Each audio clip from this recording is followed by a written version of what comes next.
Good morning to all of you. BB Sam. Now, yesterday we have discussed about the standard costing material variance. Today we have also discussed the standard costing material variance and how to calculate material variance with numerical solutions. Question I will send in your group. So please read these questions and answer. I will solve the okay I have solve okay first question तुम्हारे पास में given है जो तुम्हारे को मैंने group में send कर दिया है उसको वहाँ से तुम देख सकते हो और उसके आंसर अपन यहाँ पर भी सॉल्व करने वाले हैं। ओके तुम्हारे पास क्वेश्चन है रॉ मटेरियल दिया हुआ है फिनिश एक्चुअल रॉ मटेरियल है ए और बी स्टैंडर्ड और एक्चुअल दोनों की क्वांटिटी गिवन है प्राइस गिवन है टोटल इनपुट गिवन है और आउटपुट गिवन है। इसके बेस पर हमें क्या निकालना है हमारा जो क्वेश्चन है उसको सॉल्व करना है।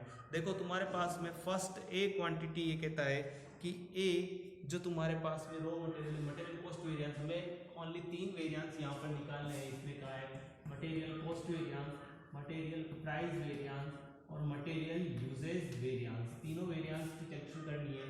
हमारे पास में क्वेश्चन है जो इस प्रकार है तुम्हारे पास में पहले कहा गया है कि रॉ मटेरियल ए दिया हुआ है रॉ मटेरियल ए का स्टैंडर्ड क्वांटिटी है 40 kg और स्टैंडर्ड प्राइस है 4। तो यानी कि मटेरियल कॉस्ट वेरिएंस का फॉर्मूला क्या होता है standard quantity into standard price minus actual quantity into actual price.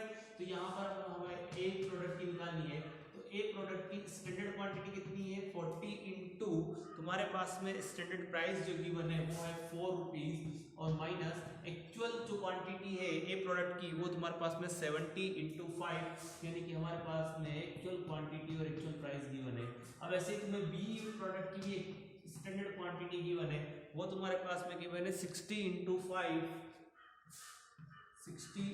5 minus actual जो क्वांटिटी है बी प्रोडक्ट की वो है 50 इंटू 6। ओके ये तुम्हारे पास में क्या हो गया स्टैंडर्ड ये स्टैंडर्ड कॉस्ट रहेगी ये तुम्हारे पास एक्चुअल कॉस्ट रहेगी।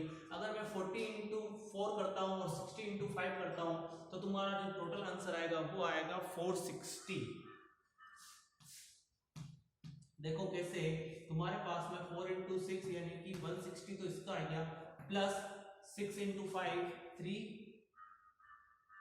300 इसका आ गया तो यानी कितना हो गया 460 माइनस अब अगर तुम्हें एक्चुअल तुम्हारे पास में क्वांटिटी तुम एक्चुअल कॉस्ट निकालते हो तो एक्चुअल कॉस्ट तुम्हारी आती है 650। अब 650 कैसे आएगी ये भी फिर से बता देता हूं मैं तुम्हें 7 इंटू 5 यानी कि 350 प्लस 300 ये तुम्हारे पास में क्या आएगा 650। अब तुम इससे अगर मटेरियल कॉस्ट वेरिएंस निकाल रहे हो तो तुम्हारा मटेरियल कॉस्ट वेरिएंस जो कि माइनस में आएगा कितना 190 हमारे पास में माइनस का आंसर आएंगे मटेरियल कॉस्ट वेरिएंस के ए। अब अगला तुम्हारे पास में सेकंड क्या निकालना हमें material price variance. Material price variance का फॉर्मूला होता है तुम्हारा standard price minus actual price into actual quantity. ये तुम्हारा क्या होता है फॉर्मूला होता है कि हमारे पास में मटेरियल प्राइस वेरिएंस का फॉर्मूला क्या है standard price minus actual price into actual quantity. अब ए प्रोडक्ट की अगर तुम्हें मटेरियल प्राइस वेरिएंस निकालना है तो तुम्हारे पास आंसर क्या हो जाएगा ए प्रोडक्ट की स्टैंडर्ड प्राइस क्या है ए प्रोडक्ट की स्टैंडर्ड प्राइस है तुम्हारे पास में 5 और सॉरी ए प्रोडक्ट की स्टैंडर्ड प्राइस है 4 और एक्चुअल प्राइस है 5 into actual quantity of A product कितनी है 70। ऐसे ही तुम्हें अगर बी प्रोडक्ट की मटेरियल प्राइस वेरिएंस निकालना है तो तुम्हारे पास क्या चाहिएगा बी प्रोडक्ट का स्टैंडर्ड प्राइस। बी प्रोडक्ट की स्टैंडर्ड प्राइस कितनी है 5 रुपए और एक्चुअल प्राइस कितनी है 6 रुपए इनटू एक्चुअल क्वांटिटी कितनी है 50 रुपीज। ये तुम्हारे पास में क्या आ गया मटेरियल प्राइस वेरिएंस। अगर मुझे ए प्रोडक्ट की मटेरियल प्राइस वेरिएंस निकालनी है तो कितनी हो रही है 4 माइनस 5 यानी कि -1 इंटू 70 यानी कि 70 तुम्हारा आंसर किसमें आएगा नेगेटिव में आएगा। और सेकंड तुम्हारे पास में क्या हो जाएगा यहाँ पर भी तुम्हारा 50 क्या आ जाएगा नेगेटिव में आंसर आ जाएगा यानी कि टोटल मटेरियल प्राइस वेरिएंस जो तुम्हारे पास में आएगा वो आ जाएगा 50 प्लस 70 120 ए में तुम्हारा आंसर आएगा। ये नेगेटिव में आंसर आएगा तुम्हारे पास में मटेरियल प्राइस वेरिएंस। लास्ट में क्या निकालना है मटेरियल यूजेज वेरिएंस जो तुम्हारे पास में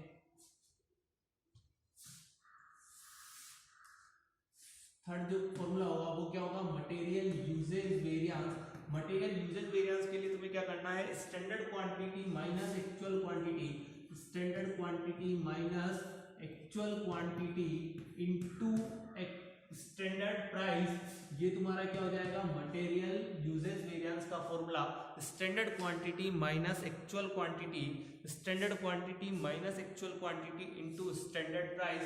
तो यहाँ देखो तुम्हारा अगर एक प्रोडक्ट तुम्हारे पास में है तो पहले तुम्हें उसकी निकालनी होगी material usage variance. Standard quantity कितनी है एक प्रोडक्ट की 40 माइनस एक प्रोडक्ट की एक्चुअल क्वांटिटी कितनी है 70 into standard price of A product, standard price कितनी है 4 रुपए।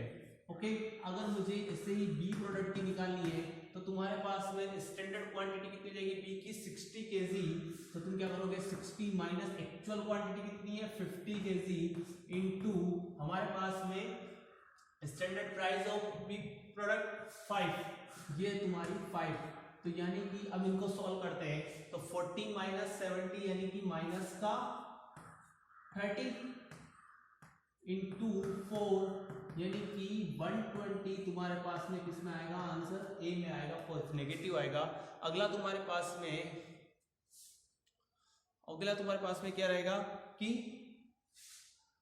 बी प्रोडक्ट की बात करते हैं तो बी प्रोडक्ट में क्या 60 इंटू 50 यानी कि प्लस का 10 इंटू 5 इक्वल्स टू क्या आ गया 50 तुम्हारे पॉजिटिव आ गए, यानी कि टोटल तुम्हारा जो आंसर आएगा वो क्या आएगा 70 नेगेटिव में आंसर आएंगे। ओके, ये तुम्हारा क्या हो गया, तीनों फॉर्मूला अपन निकाल लिए, मटेरियल कॉस्ट वेरिएंस हो गया, मटेरियल प्राइस वेरिएंस हो गया और मटेरियल यूजेज वेरिएंस हो गया। अब इसको चेक करना है कि जो तुमने कैलकुलेट किया वो सही है या गलत है। तो इसके लिए तुम क्या करो, मटेरियल कॉस्ट वेरिएंस के दो पार्ट होते हैं, एक होता है मटेरियल प्राइस वेरिएंस और एक होता है तुम्हारा material usage variance. Material price variance हमारा कितना आया था एक्चुअल में 120 ए और मटेरियल यूजेज वेरिएंस कितना आया था 70 ए। अगर मैं इन दोनों को ऐड करता हूं तो तुम्हारा क्या आना चाहिए मटेरियल कॉस्ट वेरिएंस 120 प्लस 70 यानी कि 190 तुम्हारा क्या आ गया 190 नेगेटिव में तुम्हारा क्या आ गया मटेरियल कॉस्ट वेरिएंस। यहाँ देखो तुम्हारा 190 मटेरियल कॉस्ट वेरिएंस, 120 तुम्हारा मटेरियल प्राइस वेरिएंस और 170 तुम्हारा क्या आ गया मटेरियल यूजेज वेरिएंस। यानी कि तुमने जो क्वेश्चन सॉल्व किया है वो तुम्हारा क्या है सही है। ओके, आज के लिए इतना ही। नेक्स्ट अपन डिस्कस करेंगे एक और क्वेश्चन जो तुम्हारा लाइव लेक्चर में डिस्कस होगा वो question. Okay, thank you, have a nice day.